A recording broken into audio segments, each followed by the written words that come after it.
बहनों, आज के हमारे इस वीडियो में हम हमारी हिंदी की पाठ्य पुस्तक वसंत भाग 1 के पाठ 4 चांद से थोड़ी सी गप्पे कविता का वाचन करेंगे और इसके भावार्थ को समझेंगे। इस कविता के कवि शमशेर बहादुर सिंह है। तो आइए इनके जीवन की कुछ महत्वपूर्ण बातें जान लेते हैं।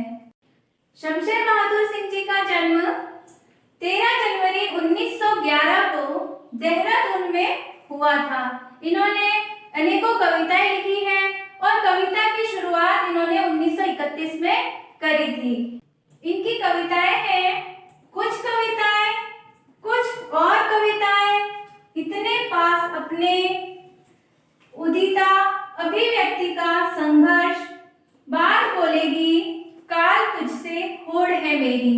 इसके अलावा इन्होंने निबंध भी लिखे हैं और अनेकों कहानियां भी लिखी है। इनकी मृत्यु 12 मई 1993 को हुई थी।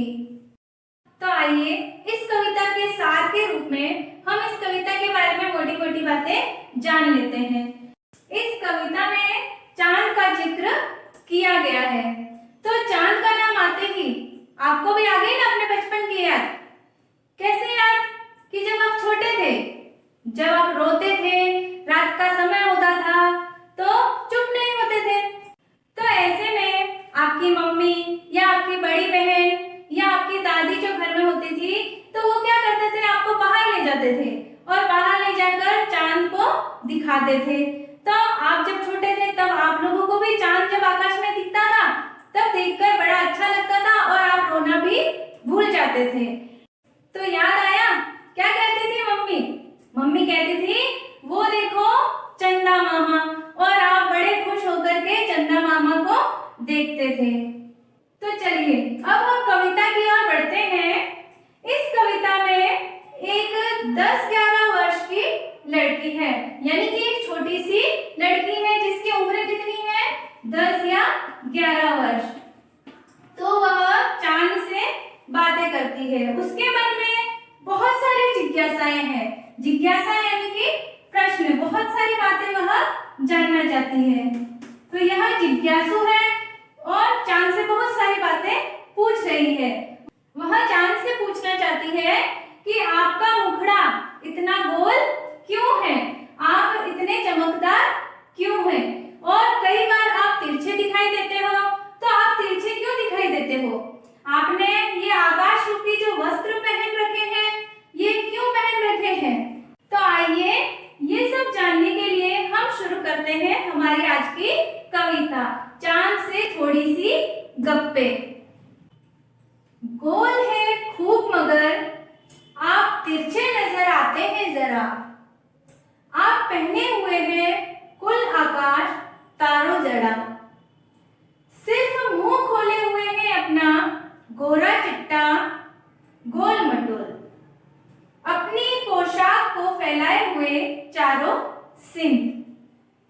इन पंक्तियों में एक दो कठिन शब्द आए हैं, जैसे कि कुल।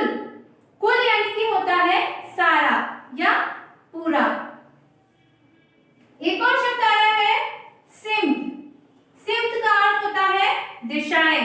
ये चारों दिशाओं के लिए शब्द आया हुआ है। तो भैया बहनों चलिए अब हम कविता की पंक्तियों के अनुसार इसके अर्थ को देखते हैं। गोल है खूब मगर आप तिरछे नजर आते हैं जरा। तो इसमें एक 10-11 वर्ष की एक लड़की है, एक छोटी सी बालिका है जो चंद्रमा से यानी कि चांद से बातें कर रही है और वो कह रही है कि आप गोल तो है, आप खूब गोल तो है, लेकिन आप थोड़े से हमको यहाँ से देखने पर तिरछे नजर आते हैं। आप पहने हुए हैं कुल आकाश तारों जड़ा, आपने अपने शरीर पर जो वस्त्र धारण किया है, वो आकाश रूपी जो वस्त्र धारण किया है वह तारों से जड़ा हुआ है, सितारे उसमें भरे हुए हैं। सिर्फ मुंह खोले हुए हैं अपना गोरा चिट्टा गोल मटोल, और उसमें से केवल आपका चेहरा हमको दिखाई दे रहा है, चारों तरफ तो आपका वस्त्र ढका हुआ है चारों तरफ, तो सिर्फ क्या दिखाई दे रहा है उसमें से आपका गोरा चिट्टा और गोल मटोल सुंदर सा चेहरा दिखाई रखा है। अपनी पोशाक को फैलाए हुए चारों सिंह। और आपने अपनी पोशाक को, अपने वस्त्रों को चारों दिशाओं में, चारों सिंह यानी कि चारों दिशाओं में फैला रखा है। तो आइए अब हम इस कविता के भावार्थ को एक बार विस्तार से समझते हैं। भावार्थ इस प्रकार है। इस कविता के पहले पद में बालिका चांद से कहना चाह रही है, बालिका चांद से कह रही है कि हे चांद, आप तो खूब गोल हैं, फिर भी थोड़े से तिरछे दिखाई पड़ते हैं। तो इसमें एक 10-11 वर्ष की बालिका है जो चांद से बातें कर रही है और चांद से बातें करते हुए वह उनसे कह रही है कि आप खूब गोल तो हैं, लेकिन जब मैं यहाँ से बैठकर आपको देख रही हूँ तो आप तिरछे दिखाई पड़ते हैं। यानी कि चांद है तो गोल, लेकिन जब हम उनको देखते हैं तो वे हमें तिरछे दिखाई देते हैं। आपने संपूर्ण आकाश को वस्त्र की तरह पहन रखा है। तो आगे बालिका कह रही है कि संपूर्ण आकाश को, पूरे आकाश को ही आपने अपने वस्त्र की तरह पहन रखा है, अपने कपड़ों की तरह पहन रखा है। आसमान में चमकते हुए तारे आपके कपड़े पर जड़े हुए सितारे हैं। और आगे वह बता रही है कि आसमान में जितने भी अनगिनत तारे हैं, जो तारे चमक रहे हैं, वे ऐसे प्रतीत होते हैं जैसे कि आपके कपड़ों के ऊपर सितारे जड़े हुए हैं। यानी कि आपके जो वस्त्र है जिसमें सितारे जड़े हुए हैं, ये बहुत ही सुंदर दिखाई दे रहे हैं। आपका सारा शरीर आकाश रूपी वस्त्र से ढका हुआ है और आपका जो पूरा शरीर है, हमें तो केवल आपका चेहरा दिखाई दे रहा है, और आपका जो पूरा शरीर है वह किससे ढका हुआ है? आकाश रूपी वस्त्र से। आकाश जो वस्त्र के समान आपके चारों तरफ फैला हुआ है, उससे ढका हुआ है। केवल आपका गोरा चिट्टा सुंदर गोल मटोल मुंह दिखाई देता है।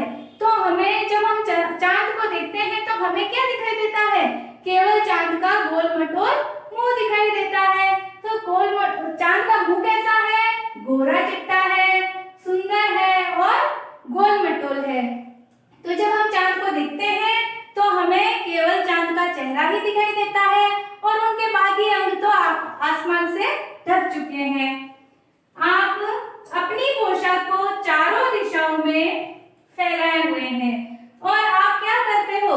आपने तो अपनी पोशाक को ही, अपने वस्त्रों को ही चारों दिशाओं में फैला रखा है। चारों तरफ आपकी जो पोशाक है वो बिखेर रखी है, अर्थात आकाश रूपी नीला वस्त्र सभी दिशाओं में फैला हुआ है।